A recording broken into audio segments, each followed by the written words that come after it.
तो क्रिस्त में प्यारे हमारे बीच में उपस्थित फादर, सिस्टर और ब्रदर और हमारे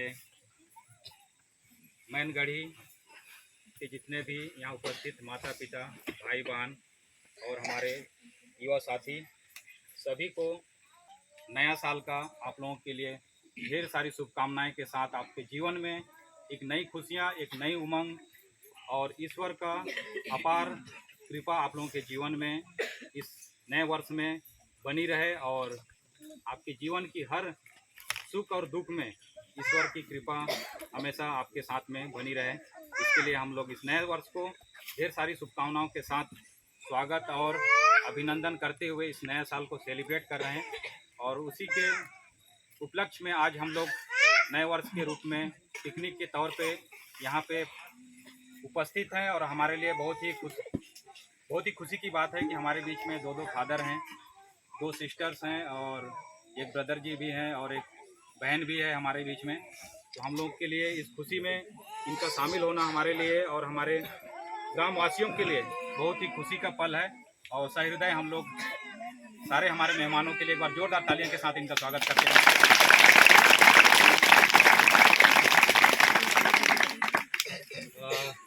मैं पूर्व सैनिक अनिल कुमार मिंज,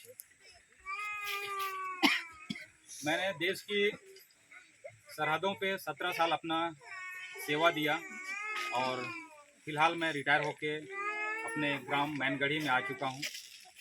तो मैं अपने जीवन का जो अनुभव अपने सर्विस के दौरान मैंने हासिल किया, उस एक्सपीरियंस को, उस अनुभव को मैं अपने समाज को, अपने परिवारजनों को और अपने क्षेत्र के वासियों को देना चाहता हूँ, जिससे कि हमारा आने वाला जो पीढ़ी है वो एक बेहतर सिचुएशन में आ सके और एक हमें जो जनरेशन को, जो युवा वर्ग है, उनको नई उमंग और नई जोश के साथ देश के प्रति, समाज के प्रति और अपने परिवार के प्रति एक जिम्मेदारी को उनको समझा सकें, उनको जिम्मेदारी को अवगत करा सकें।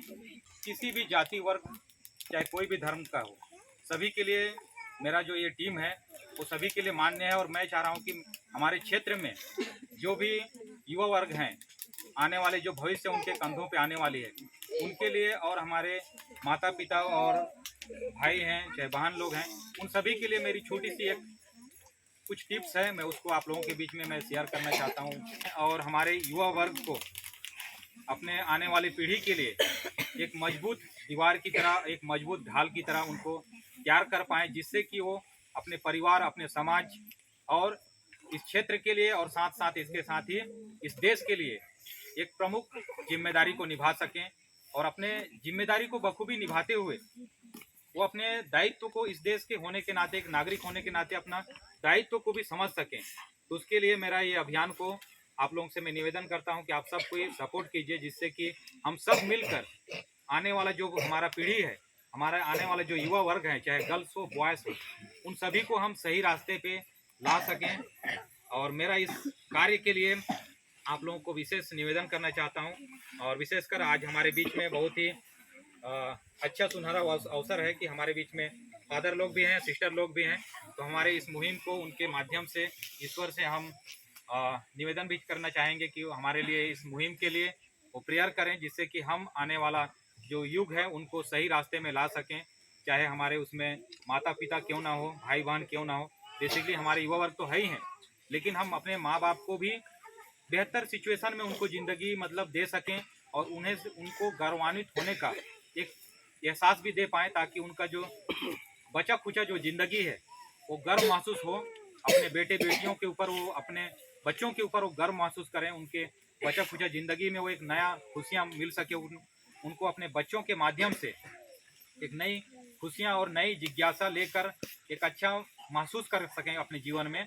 तो क्यों ना आज ये दिन को हम एक ऐसा अपने जीवन का एक ऐसा पल बनाएं कि आने वाला जो 1 साल है वो हमारा जीवन का एक महत्वपूर्ण पल बने और महत्वपूर्ण ये हमारा ये साल हमारा महत्वपूर्ण साल बने और हमारे जीवन का एक परिवर्तन का और हमारे आने वाले भविष्य के लिए भी एक नया इतिहास के तौर पे ये वर्ष हमारा दर्ज हो और हमारे जीवन में भी एक ऐसा इतिहास बने कि 2024 में मैंने ये प्रतिज्ञा लिया, मैंने अपने जीवन में ऐसा वहाँ से शुरुआत की जिसके बदौलत आज मैं इस जगह पे हूँ।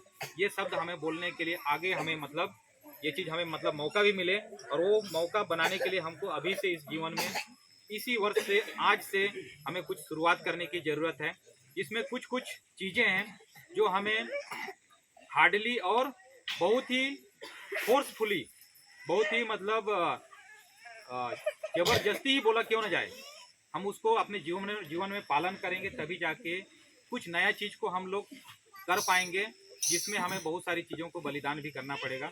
बहुत सारी चीज़ें हैं जो हमारे इच्छाओं को, हमारे लालच या हमारी भावनाओं को या हमारे व्यवहार में कहीं ना कहीं वो चीज़ शामिल होता है। उनमें कहीं ना कहीं हमें बहुत ज़्यादा त्याग और बलिदान की ज़रूरत पड़ेगी।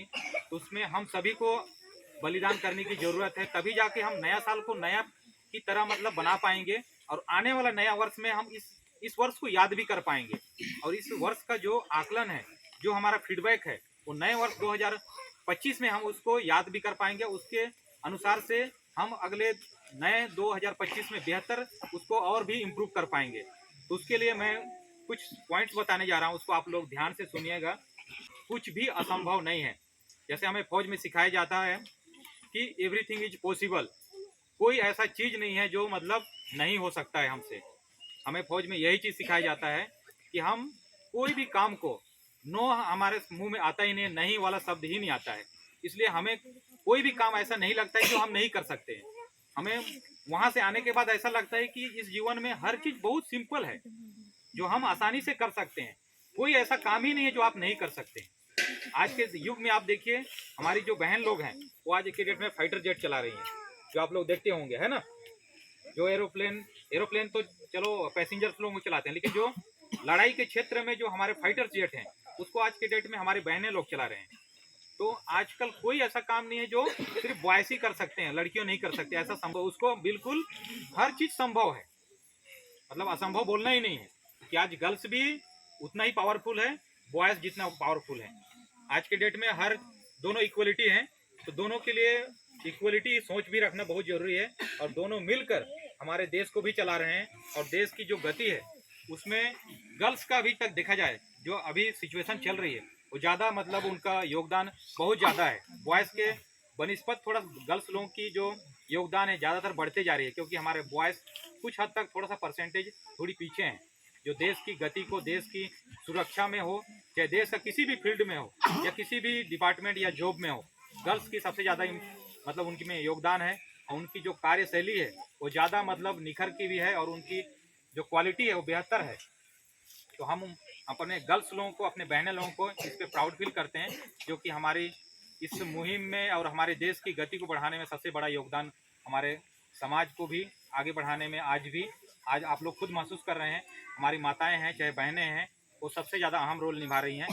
तो सबसे पहला मैं बोलना चाहता हूँ, सामाजिक बुराइयाँ। सामाजिक बुराइयाँ में आपके जीवन की हर बुराइयाँ शामिल है, जो छोटा से लेकर बड़ा चीज़ बुराइयाँ, चाहे उसमें हमारी व्यवहार से हो, हमारी स्वभाव से हो, हमारी चाल चलन से हो, हमारी किसी भी एक्टिविटीज़ से, जिससे कि किसी दूसरे आदमी को कहीं ना कहीं प्रभावित करता हो, किसी न किसी रूप में उसको तकलीफ देता हो, चाहे मेरे परिवार को तकलीफ देता हो, या मेरा समाज को तकलीफ देता हो, या मेरे गांव को, या मेरे क्षेत्र को, या मेरे देश को किसी न किसी रूप में मतलब कहीं ना कहीं प्रभावित करता है। कहीं ना कहीं गलत चीज़ को हम लोग एक्टिविटीज करते हैं, या हमारा जो कार्यशैली है उसके माध्यम से हम लोग गलत काम करते हैं, जिससे हमारा समाज, हमारा परिवार और हमारा क्षेत्र कहीं ना कहीं उससे बदनाम होता है, या उससे कहीं ना कहीं हमारी इमेज को नुकसान पहुंचता है, हमारे समाज को नुकसान पहुंचता है। उस काम को हमें 2024 में हर किसी को हार्डफुली और बिल्कुल प्राथमिकता के साथ उसको पालन करना है, कि अपने अंदर की जो भी बुराइयां हैं उसको आज से हम लोग उस चीज़ को त्यागने की ज़रूरत है, चाहे वो हमारा क्यों ना किसी भी रूप में। मैं डायरेक्टली मतलब इंडिकेट नहीं करना चाह रहा हूँ कि कल के दिन में लोग उस चीज़ को दोबारा यूज करेंगे तो उनको अपने आप में शर्मिंदगी महसूस हो, लेकिन जो भी भाई हों चाहे बहन लोग हैं, जानते सबको ही हैं कि हम लोग क्या क्या गलत काम करते हैं। चाहे हमारा समाज आज क्यों बिखर रहा है, मैं उसके ऊपर फोकस नहीं करना चाह रहा हूँ, डायरेक्टली हिंट्स नहीं करना चाह रहा हूँ, लेकिन सब कोई समझ रहे हैं कि कहीं ना कहीं उस चीज़ से हमारा समाज बिखर रहा है, और हमारा समाज का जो इज्जत सम्मान जो बन रहा है वो कहीं ना कहीं उससे धूमिल हो रहा है और उससे नुकसान पहुंच रहा है। तो मैं ज़्यादा उसको हिंट्स नहीं करना चाह रहा हूँ, तो उसको मैं पूरी तरह से एक शब्द में बोल रहा हूँ कि सामाजिक बुराइयाँ जो हम लोग किसी न किसी रूप में करते हैं, जिसके बदौलत हमारा समाज, हमारा परिवार बिखरता है, या हमारा आने वाला पीढ़ी के लिए हम कहीं ना कहीं गलत मैसेज दे रहे हैं, जिसकी वजह से हमारा आने वाला जो छोटे छोटे बच्चे हैं उनको गलत मैसेज जा रहा है, जिसकी वजह से कहीं ना कहीं हमें नुकसान पहुंच रहा है। तो सबसे पहला क्या हो गया, सामाजिक बुराई, है ना। मैं थोड़ा स्पीडली चल रहा हूँ ताकि टाइम आप लोगों का ज़्यादा नहीं होगा। दूसरा है एकता।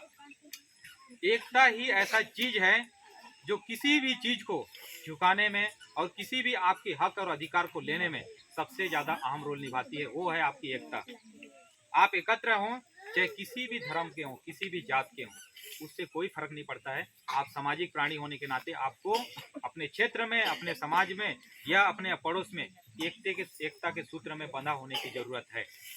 तभी जाकर आपकी जीवन, आपकी इच्छा, आपकी अधिकार या आपके ऊपर किसी भी प्रकार का कोई भी अत्याचार या बाहरी कोई भी आक्रमण, उससे ये बचाएगी और आपको मजबूती प्रदान करेगी। जिसके लिए आपको समाज में एकत्र रहना है, चाहे परिवार में क्यों ना हो, भाई बहन, चाहे अपने अड़ोस पड़ोस में, हर किसी को एकता वाली सोच लेके आना है और पॉजिटिव सोच लेके आना है।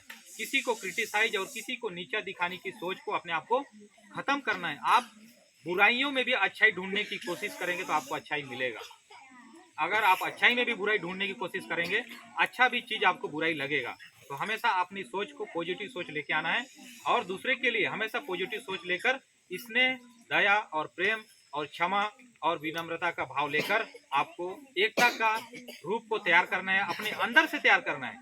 आप दूसरों से अपेक्षा मत कीजिए, आप अपने आप से शुरुआत कीजिए। ऑटोमेटिकली आपका सर्कल आपसे जुड़ते जाएंगे, ऑटोमेटिकली आपका पड़ोसी आपसे जुड़ते जाएगा, आपका समाज जुड़ते जाएगा, आपका क्षेत्र जुड़ते जाएंगे और ऐसे करते करते हमारा पूरा क्षेत्र भी पूरा एकता का सूत्र में बंध जाएगा।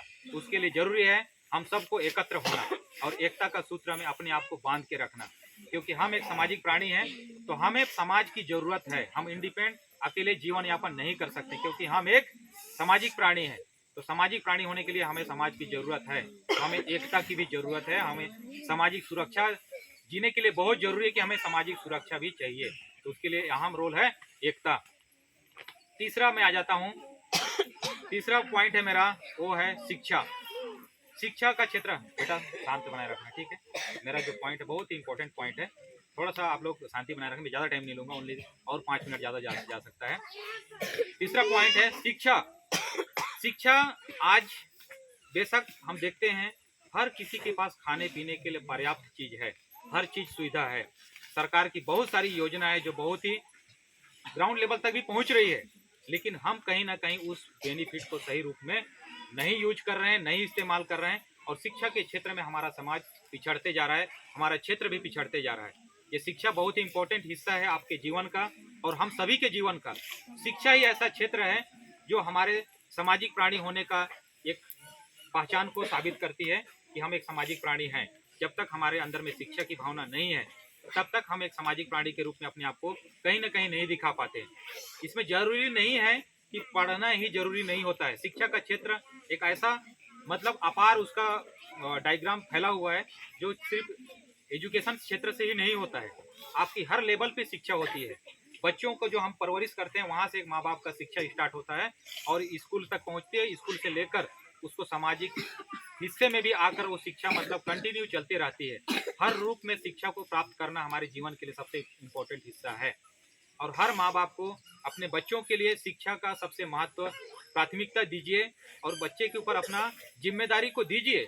आपका जिम्मेदारी है, जब तक बच्चा बेसिक एजुकेशन में है, आपकी पूरी जिम्मेदारी है कि आप उसके ऊपर अपना छत्र छाया को बिल्कुल बनाए रखिए। क्या मेरा बच्चा सही एजुकेशन ले रहा है, सही पढ़ाई कर रहा है या नहीं कर रहा है? क्या मेरा बच्चा स्कूल जा रहा है तो सही वहाँ पढ़ाई हो रहा है, आ रहा है तो क्या वो उसको सही से निभा रहा है, नहीं निभा रहा है? और कहीं ना कहीं हमें घर में भी वैसा माहौल तैयार करने की ज़रूरत है ताकि वो बच्चा ढंग से स्कूल आने के बाद घर में भी अच्छा चीज़ को सीख सके। गलत चीज़ों का हम अगर अपनाएंगे तो शिक्षा का महत्व कमज़ोर हो जाएगा। इसलिए हमें इन्वायरमेंट, अपना जो माहौल है उसको भी घर में ठीक रखने की ज़रूरत है। तो शिक्षा का क्षेत्र बहुत ब्रॉड है, बहुत लंबा चौड़ा है, तो मैं इतना ही बता रहा हूँ कि शिक्षा का इम्पोर्टेंट हमारे समाज के लिए बहुत ही इम्पोर्टेंट हिस्सा है और इंडिविजुअल के लिए भी, व्यक्तिगत रूप में भी। और तीसरा आ जाता है स्वास्थ्य, मतलब तीसरा नहीं, करेक्शन, फोर्थ, चौथा आ जाता है स्वास्थ्य। स्वास्थ्य भी आपके जीवन का सबसे अहम रोल है और सबसे महत्वपूर्ण हिस्सा है। स्वास्थ्य के बिना आपका जीवन का जो खुशियां हैं, जीवन का हर सुख सुविधा अधूरा है। अगर आप रुपया, पैसा, धन दौलत हर चीज कमा लेंगे, लेकिन अपने स्वास्थ्य के बारे में अगर आपको चिंता नहीं है, अपने स्वास्थ्य के बारे में आपको अगर ध्यान नहीं है, तो आपका सारा चीज कमाया हुआ धन बेकार है। आप उसका इस्तेमाल भी नहीं कर पाएंगे और आने वाला पीढ़ी भी आपके ऊपर अगर परेशानी आएगा तो आपके ऊपर सारा संपत्ति को लुटा भी सकता है। तो उसके लिए हर इंडिविजुअल को अपना स्वास्थ्य का ध्यान रखना बहुत जरूरी है। आपका स्वास्थ्य का ध्यान रखना ही हर पैसा, हर आपका दौलत को भी सही रूप में वो व्यवस्थित करेगा। तो स्वास्थ्य को भी आपको इंडिविजुअली, सब कोई जानते हैं कैसे करने से मेरा स्वास्थ्य नुकसान हो सकता है, कैसे करने से मेरा स्वास्थ्य अच्छा रहता है, सब कोई जानते हैं। उसको ध्यान रखने की जरूरत है। छोटी छोटी रूप में आप अपना स्वास्थ्य का ध्यान रखिए, अपने बच्चों का ध्यान रखिए और साथ ही साथ में अपने परिवार का भी स्वास्थ्य के बारे में ध्यान रखिए। चौथा हो गया स्वास्थ्य के बारे में कंप्लीट। और लास्ट में आ जाता है समय। मैं पांचवा पॉइंट लेके आता हूँ, समय आपके जीवन का ये भी बहुत ही अहम रोल निभाती है और सबसे इम्पोर्टेंट हिस्सा है। समय आपका इंतजार नहीं करता। जो आज है, आज आपके दिमाग में आया तो आज ही आपको निर्णय ले लेना चाहिए। कल का इंतजार मत कीजिए। कल आपके पास कोई और जिम्मेदारी आएगी, कल कोई और आपके दिमाग में कुछ ना कुछ और पॉइंट आएगा, कल आप किसी और काम में आगे की ओर अपने लाइफ में बढ़ेंगे। तो इसके समय को बर्बाद मत कीजिए। आप समय का सही उपयोग कीजिए, चाहे अपने काम में क्यों ना हो, आपके जीवन का हर काम में, हर चाहे बिजनेस में क्यों ना हो, समय का सही उपयोग करेंगे तो आप अपने जीवन में बहुत आगे बढ़ेंगे और बेहतर अपने लाइफ को बना भी पाएंगे। तो समय ही ऐसा चीज है जो समय के अनुसार से जो अपने आप को ढाल लिया, वो इस आधुनिक युग में अपने आप को सेटल भी कर पाएगा और अपने आप को एक अच्छा पोजीशन पे भी पाएगा। तो समय को हम जितना टालेंगे, जितना बर्बाद करेंगे, उतना ही हमारे जीवन में नुकसान होगा और हम उतना ही पीछे चलते जाएंगे। तो इतना ही मेरा 5 पॉइंट था आप सभी से।